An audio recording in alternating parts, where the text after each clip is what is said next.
No. Oh, someone asked me what my Oh. red and green flags were, like for guys. Is that what you're talking about, like relationship wise? Yeah, with a relationship, right? Yeah. Okay, where do you want to start? Well, so this is how I'll tell you how she phrased it, and we can jump into the Okay. like. She's like, if you gotta write down 10 things that matter the most to you and a partner, and only one of them can have to do with looks. Everything else has to be other things. Mhm. And like if someone you're gonna go out with has to be like at least like a 7.5, and that should just be like your rule for dating. And then so she was Whoa. like, basically like, what are green flags? What are red flags for you? And nobody else there has really dated a whole lot, so a lot of the questions got thrown in my face and be like, that was fun. And I was traumatized It's for it, so fine. now I'm bringing that trauma onto you as a friend. Yeah, It's like, it's fine. Everything's fine. We're it's great. fine. It's fine. Um, that's interesting. I've never thought about it like that. When I was younger, I I think I had like a longer list of things that I needed slash wanted in a partner, and those things seem to change a lot frequently. And I think that I used to kind of hold that against myself and be like, okay, like why can't you just figure out like what type of person you want to be with? Like it shouldn't be that hard. But the reality is like I'm always changing. And so as I'm changing, like the dynamic of who I would want to be with is also changing. Um, and I think I've kind of like expanded my outlook on that too. So I wouldn't say that I have like 10 specific things that I'm looking for when it goes into like a The 10 partner, but perfect traits. 10 perfect traits. You gotta have this, no. But I definitely like due to like past experiences and just kind of like where I'm at now, like I need to be with somebody who's open-minded because my level of open-mindedness that I've developed now, it has led me to want to learn and experiment and like try different things and It like ruins other see people. Like, things. What do you say? I would say it ruins like I realized since like going down this path too that it kind of ruins just hanging out with people that are just like content with just like chilling and watching Netflix. It's just like not like you can't do it anymore. Like it Yeah. ruins you. Like you can't like you could find like the perfect person, and if that person is just like not that they can't be happy with life, but I think they can be content, but they can't be like complacent. For me to be Yeah. happy what in a relationship, it was just like yeah. Yeah.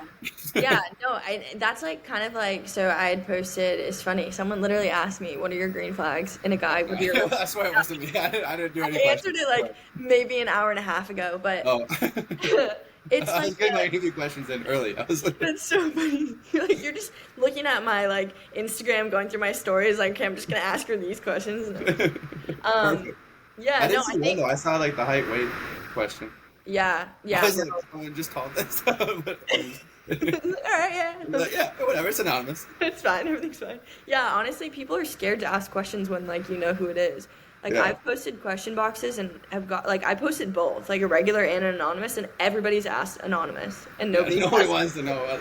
What, I'm like, I don't bite, I promise, but it's I know, interesting to me. Brian. I want to know who it is. Like I want to know who's asking the questions now.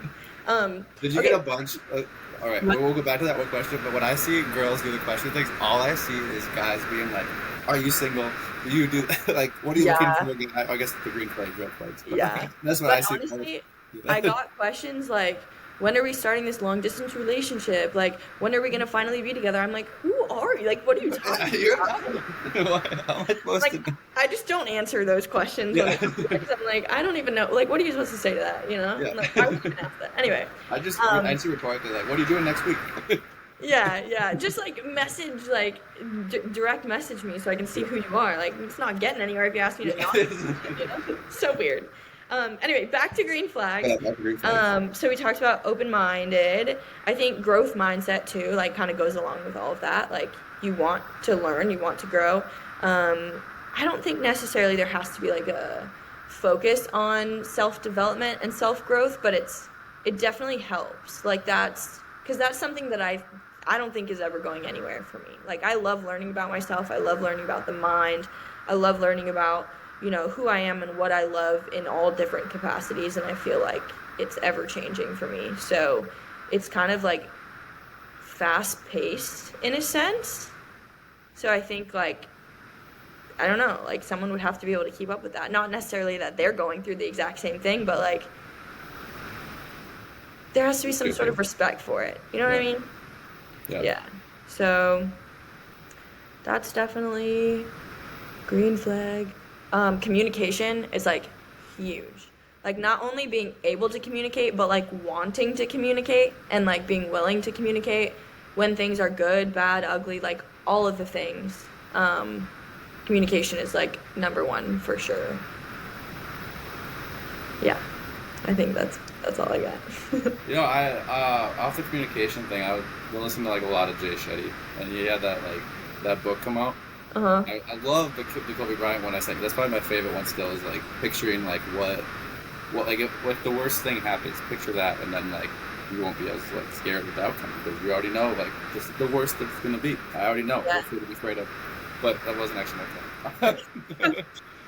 But he had a book come out about love, and he was talking about one of the things in there, and he was like, the biggest thing that makes or breaks a relationship is what you guys are like after you come home from work, after you or like your first fight, your first 5 minutes talking, and then I think it was like after work when you have a bad day, like understanding what one another needs. I think so much in relationships it turns into I'm giving you what I want when I'm in a bad spot, or I'm giving you what I want when you're upset or when you're sad, Hmm. and I'm not giving you what you want because it's coming from a good place, but it's not being received the best because you're not doing exactly what the other person wants. You know, I don't know. Yeah, yeah. And that's so I honestly this is something that I struggle with picking a side on what I believe because in that sense it's like kind of along the lines of like love languages, right? And it's like okay, if you like most of the time we tend to give love the way that we like to receive love. And since getting into like spirituality, I've been one to believe like, okay, well, yeah, love languages, like I guess there are things that you like better than others, but I think that if you're with the right person, they do things because they love you and because they care about you and because they want to do them, not because they know you want them, but because they want to do them, for you because they Mhm. care enough. So I think I go back and forth between, our love languages, like, is that a real thing? Or, like, if you're with the right person, then you feel loved regardless, because I like for example, like I've taken all the love language tests and everything like that, and like words of affirmation is my top for sure, that and quality time. But like I'm big on all of them, and so I think being with the right person, there's a mutual understanding of love there. Like you feel it when you're with the person, and you're like craving just to like be around somebody.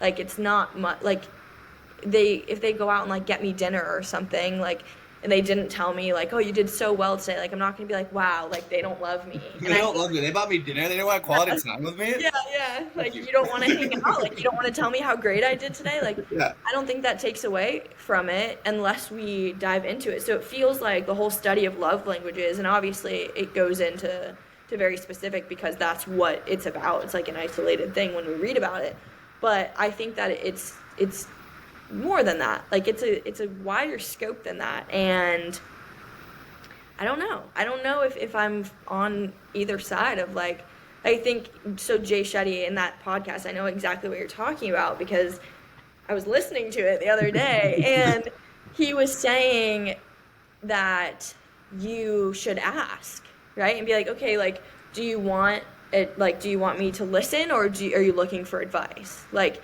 and things like that. And I think in certain situations that can be really helpful.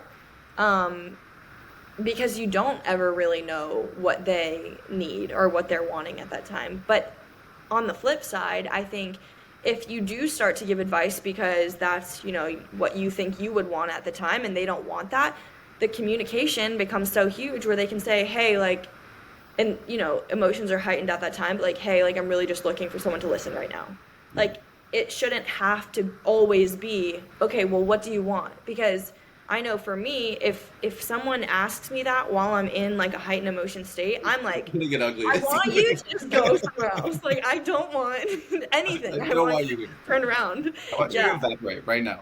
Yeah, yeah. So I feel like Gone there's quickly. kind of like a learning, like it's like a learning curve, like you're learning that person and their wants and their needs can change too. And like I said, like that communication of just being open and being willing to discuss, I think can take you so far. And it doesn't have to be like a calculated, like, I don't know what the word is, like equation of like, okay, this is how you handle it every time. It's like, no, we're human. Like we experience different things all the time. So we can't say like, this is what I need and this is when I need it. Like that's just not, I don't think it's realistic.